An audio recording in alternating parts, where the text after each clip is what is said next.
ओंकारेश्वर ज्योतिर्लिंग मध्य प्रदेश के खंडवा जिले में ओम के आकार में बने द्वीप पर स्थित ओंकारेश्वर मंदिर का क्या धार्मिक महत्व है। ओंकारेश्वर ज्योतिर्लिंग भगवान शिव से जुड़े द्वादश ज्योतिर्लिंगों में मध्य प्रदेश स्थित ओंकारेश्वर का चौथा स्थान आता है। यहाँ पर भगवान शिव नर्मदा नदी के किनारे ओम के आकार वाली पहाड़ पर विराजमान हैं। हिंदू धर्म में ओंकारेश्वर ज्योतिर्लिंग को लेकर कई मान्यताएं हैं, जिसमें सबसे बड़ी मान्यता ये है कि भगवान भोलेनाथ तीनों लोक का भ्रमण करके प्रतिदिन इसी मंदिर में रात को सोने के लिए आते हैं। महादेव के इस चमत्कारी और रहस्यमयी ज्योतिर्लिंग को लेकर यह भी मानना है कि इस पावन तीर्थ पर जल चढ़ाए बगैर व्यक्ति की सारी तीर्थ यात्राएं अधूरी मानी जाती है।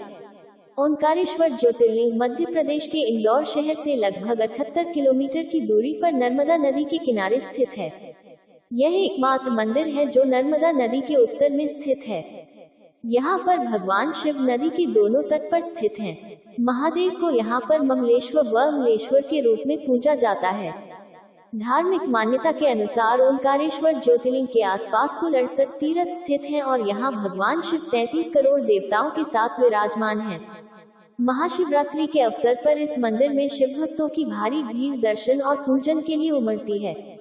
इसी को ध्यान रखते हुए इस साल महाशिवरात्रि के अवसर भगवान शिव का ये ज्योतिर्लिंग 24 घंटे दर्शन के लिए खुला रहेगा। ओंकारेश्वर मंदिर के बारे में मान्यता है कि यहाँ पर दर्शन एवं पूजन करने पर व्यक्ति के सारे पाप दूर हो जाते हैं। उज्जैन स्थिति महाकालेश्वर ज्योतिर्लिंग की भस्म आरती की तरह ओंकारेश्वर मंदिर की शयन आरती विश्व प्रसिद्ध है। हालांकि ओंकारेश्वर ज्योतिर्लिंग मंदिर में भगवान शिव की सुबह, मध्य और शाम को 3 प्रहरों की आरती होती है। मान्यता है कि रात्रि के समय भगवान शिव यहाँ पर प्रतिदिन सोने के लिए आते हैं। मान्यता ये भी है कि इस मंदिर में महादेव माता पार्वती के साथ चौसक खेलते हैं। यही कारण है कि रात्रि के समय यहाँ पर चौपड़ बिछाई जाती है और आश्चर्यजनक तरीके से जिस मंदिर के भीतर रात के समय परिंदा भी पर नहीं मार पाता है, उसमें सुबह चौसक और उसके पासे कुछ इस तरह से बिखरे मिलते हैं, जैसे रात्रि के समय उसे किसी ने खेला हो। ओंकारेश्वर ज्योतिर्लिंग से जुड़ी एक कथा आती है, जिसके अनुसार राजा मांधाता ने एक बार भगवान शिव की कठिन तपस्या की, जिससे प्रसन्न होकर महादेव ने उन्हें दर्शन देकर 2 वर मांगने को कहा। जिसके बाद मांधाता ने पहले वर में उन्हें इसी स्थान पर विराजमान होने को कहा और उसके बाद कहा कि आपके नाम के साथ मेरा नाम भी जुड़ जाए। मान्यता है कि तभी से भगवान शिव यहाँ पर विराजमान हैं और लोग इस क्षेत्र को मांधाता के नाम से जानते हैं। ओंकारेश्वर का निर्माण नर्मदा नदी से स्वतः ही हुआ है।